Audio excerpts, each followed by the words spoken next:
Welcome back to the program Joy on the Journey, which is produced by the Holy Trinity Anglican Church here in Hudson.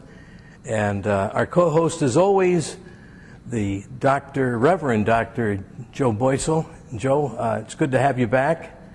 Good to be here. And we got a pretty good reaction from our first program, and I think the folks are going to enjoy today's program a lot.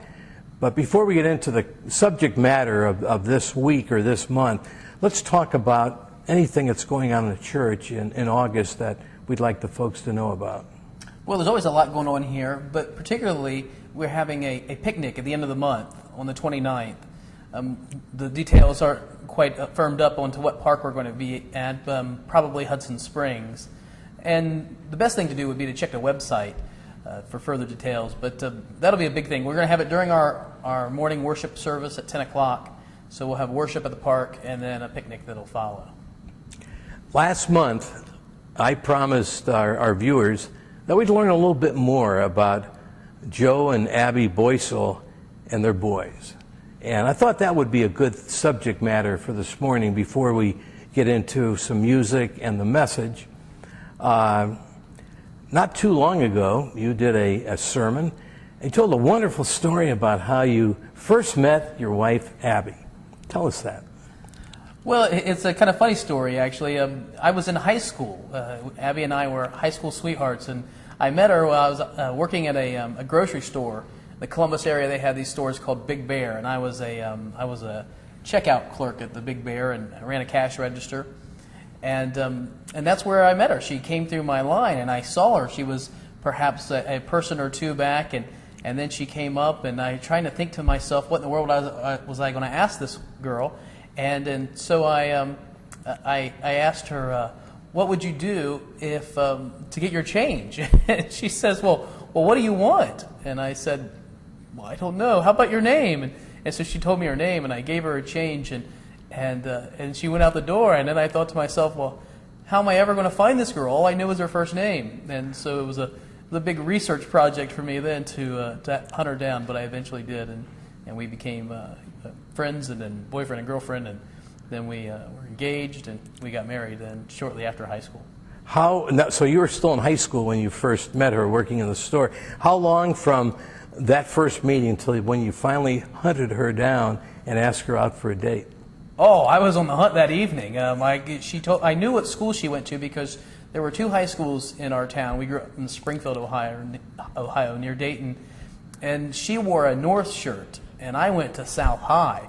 So I knew what school she went to, and I just began to call all my friends, and I knew her name was Abby, and there weren't too many Abbies at North at that time, and so I narrowed it down to a list of 2 or 3, and then began checking after that. First time you asked her for a date, she accepted? I believe so, yes. And our first date was her 16th birthday, and we went out on her 16th birthday and went to a movie with some friends, and pretty much have been spent every day together since that day. That's a great story. How long from the time you met till you got married? Well, we went out on our first date at 16, and she was just about to turn 19 when we got married. We have a 19-year-old son now, and we aren't encouraging him to get married, but it seemed to be the thing for us and for what the Lord had planned for our lives, and so, yeah, we had our parents' blessing. From that union came a wonderful family, and I mentioned to Joe recently that he has a lot of appeal to folks to come to listen to his message, to come to our services here at Holy Trinity. One is the great messages that he gives, which you'll hear shortly, but a family of 4 boys, all of them very active boys. Tell us about the boys and roughly their age, and just quickly a couple of things about each one of them. Okay. Our oldest son is Nicholas. His friends call him Nick, but around our house we almost never do. We usually call him Nicholas.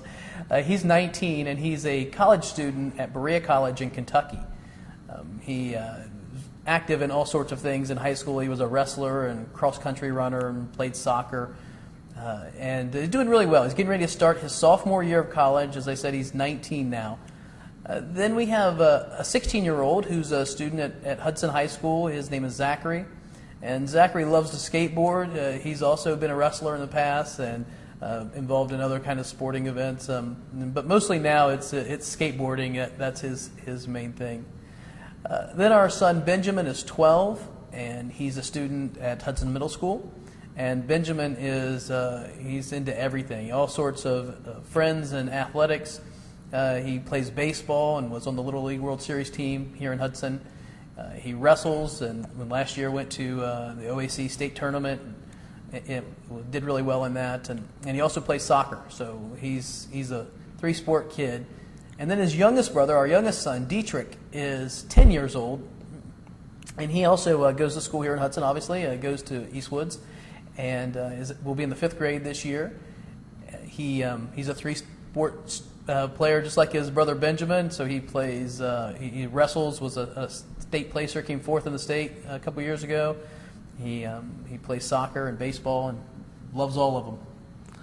That's a good house full, and not to put down the moms and dads that have daughters. Oh, absolutely not. But I can equate to that because I grew up in a family of 4 boys, and I can imagine watching a Sunday afternoon football game, everything from throwing wads of paper at each other to throwing pillows at each other to irritating each other during the game at home, and mom and dad having to say, "Now, come on, guys, settle down."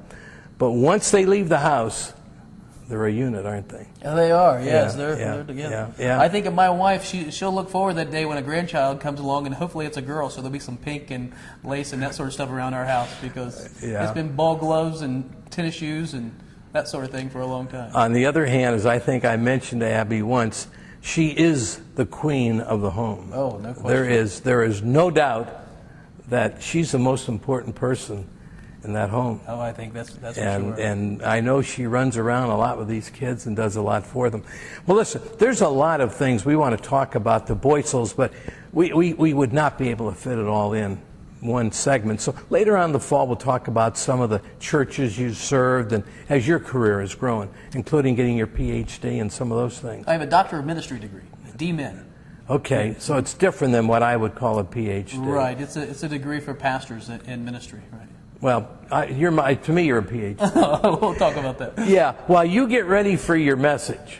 Okay. And I thought it'd be appropriate we maybe hear some music from our musicians, Shane and Hal and Jan. So we'll do that, and then when we come back, Joe will give you his message for this month.